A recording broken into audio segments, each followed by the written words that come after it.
Hello everyone and welcome to Kryptonite, the crypto investor channel. I'm Boris, so let's dive in. I'm with Colton today. Hello Colton. Hey Boris, how are you doing? Welcome back to the Kryptonite channel, everyone. Today we'll be talking about a multitude of things, but the first thing we're going to be talking about is the correction that just happened. Can you dive a little bit deeper into that and give a little synopsis on what this correction is, Boris, and how it impacts the crypto market? Sure. So as we saw, if I go on the 1 hour, the other day we were at 44,000 and a half, and then we saw that in no time we dropped all the way down to, and really we don't see the candlestick that goes all the way down. It dropped literally all the way down to 40,000. So we dropped from 44 and a half to 40,000.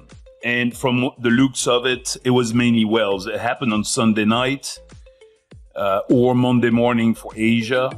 And it was basically mainly whales dumping on the market. Is this correction over?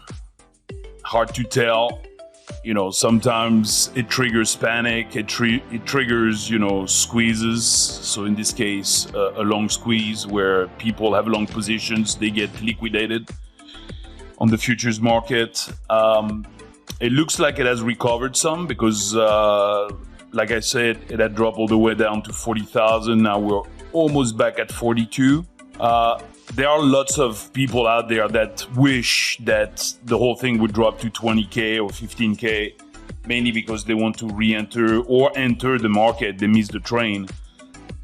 Unfortunately, too many people are looking to get into the market. I mean, ETFs is one of them, but there are lots of people also that want to get in, feel that they have missed the train already. So corrections are probably not going to be very big. We saw larger corrections back in 2019 and 2020 before the halving, but the main reason we saw those is there was no institutional money, and also there were a lot more Bitcoins available at that time. The problem is also scarcity. It's becoming extremely scarce on the exchanges, so there are less and less things available. So corrections right now are probably not going to be very steep. People hope for a big correction, like, okay, at least let's hope it goes down to 35 or 30 so I can buy back. But those are very unlikely. So we'll see what happens. I wouldn't be surprised that from this correction we just saw, we go sideways a little bit, not much, and quickly we go back up to 44 and then higher. Awesome. Thank you for that information, Boris. What about, I know you talked about a little bit right now, but what about the future corrections? Do you see them coming? I know you don't expect them to be as big as previous years, but do you see any more coming in the future? Sure. And especially when we see big, big candles. Always when you see an extremely big candle, let's say we jump from 44 to 48 or 50, which is going to be the next area of resistance, I wouldn't be surprised that we retrace back a little bit as well, So we might go up to 48, maybe all the way up to 50, and then we see a retracement back to 45, 43, something like that. And it's healthy. Those pullbacks are always healthy to give market room to breathe. You have to remember as well, by the middle of this month, so just in a few days, in about 3 days, a lot of institutions are going to start taking some profits, some of them taking some losses because they want to take it off the books, and also wrap it up into this year. However, the demand is so high right now that I don't think that that's going to have a major influence on the price. Most likely, the most likely scenario we're going to see is that we're going to keep on going up, before the end of this year. And also the ETF, that's going to be a very interesting thing once the ETF are going to be approved, because at this point, it's not really a question of if, but more a question of when. And when they get approved, what is the effect is going to have on the market. But future corrections, be prepared. We might go up to 50, correct some, and then maybe we'll go up to 60, 70, etc. In 2024. However, if at some point we go too high too fast, then you could have potentially a larger correction. I think 10% correction is pretty small. 20% to 30% correction is more normal, especially when you have gone up quite a bit. In the 2020 market, in 2019, 2020, we saw Bitcoin at some point go from like 3,500 all the way up to almost $11,000 and then correct back to 5K. But back then, the demand was not as high as it is now. And the scarcity was also not as strong as it is today. So the 50 plus more corrections are probably not going to be seen. But we could see some 20, 30% corrections. That's definitely possible. But there's no need to panic. Those are totally normal. So don't start selling thinking like, oh my God, this is it. It's over. Yes, sir. Now, to kind of follow up on what you were just talking about, is it too late to buy crypto, Boris? And correct me if I'm wrong here, but isn't the halving in April of next year? So is it too late to buy, or should we wait until the halving? What should we do? No, I mean, it's not too late to buy as long as we are below the previous ATH for Bitcoin. Previous ATH was $69,000. So as long as we are below that, it's not too late. I mean, obviously, the more you wait, the more it goes up, the less you're going to make in return. But you'll still make a good return. And some of the projects, especially altcoins, which is what we favor onto this channel, some of those are still down quite a bit. Even Solana, who's been going like crazy, it's at $71 today. It was at $8 if you had bought it in December last year. You could still have grabbed Solana at $13 in June this year, but it's still more than 70% down from its all-time high, which was 260, 259 to be exact. So from 71 to 59, there's still quite a bit of room, and obviously this one has extremely high chances of going much higher than its previous all-time high, probably in the 400 or 500 mark. So you can still make a very good return on something like Solana. I mean, obviously, we're not giving you any financial advice, but this is what I would do. If I didn't enter the market yet, I would probably, me personally, buy some more. And buy the strong ones. Don't go and buy the ones that are weak and that just like, okay, they're still 95% down. Maybe they'll recover. It's always better to bet on what has the highest chances of going higher. And Solana is driving this market stronger than Ethereum, stronger than Bitcoin. It's the one that's killing everything right now. So even though it's taking a small breather because it has gone up so much in a matter of pretty much 90 days, we're already went from like $20 to $70.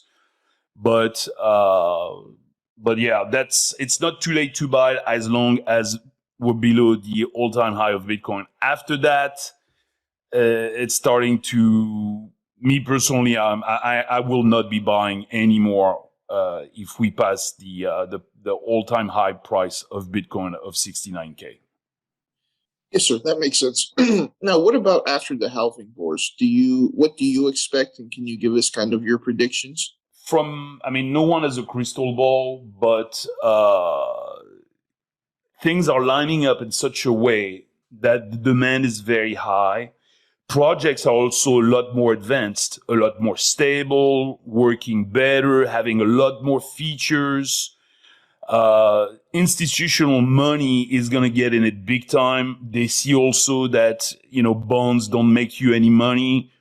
The Fed is probably going to pivot. So that means that not only they're going to stop raising their rates, but they're going to actually start the quantitative easing again by printing more money. So you're going to have, a debasement of the dollar, meaning that the dollar value is going to go down.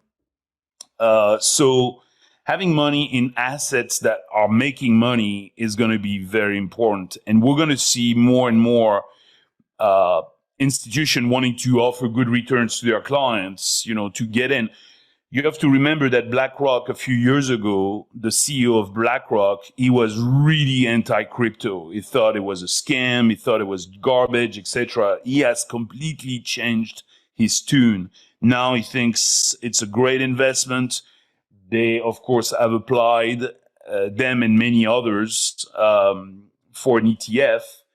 So really, we're going to see fireworks next year, especially when the halving is passed, which means that for those who are not familiar, the reward given to the miners of Bitcoin is divided in two. So creates even more scarcity, even more Bitcoins are created. I mean, even less Bitcoins are created. So that's going to push the price higher. And some of the people, and these are people that are not crazy, these are conservative people. And if you look at all the different predictions by the end of 2024, which shouldn't be the high price or the high of the market, the high should be more in 2025, even though this market is moving much faster than previous bull runs. Most of those predictions put together give you an average price of about $160,000 per Bitcoin. And like I said, some of these people, very, very conservative. Now, of course, there are a few people out there that are calling for $300,000, $400,000, $500,000 a Bitcoin. But okay, these people are not conservative.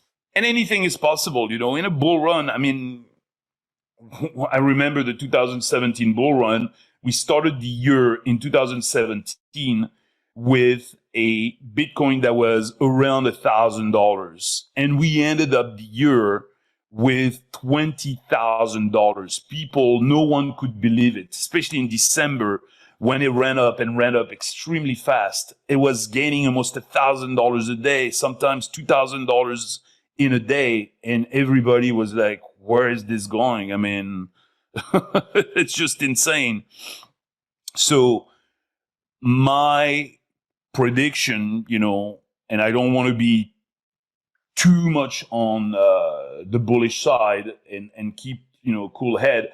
I think that definitely we could see anywhere between 150K to almost 200,000 for the Bitcoin by the end of next year.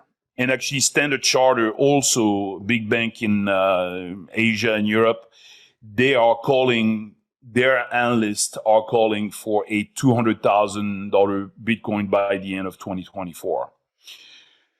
And then, of course, the altcoins, they always tend to go higher in multiplication than Bitcoin. So I wouldn't be surprised that we see a lot of fireworks, many Avalanche has been going crazy lately. Even with the correction from yesterday and Sunday night, some of those coins have not been affected. Render is one of them. IMX. I mean, it's almost like there's no dip.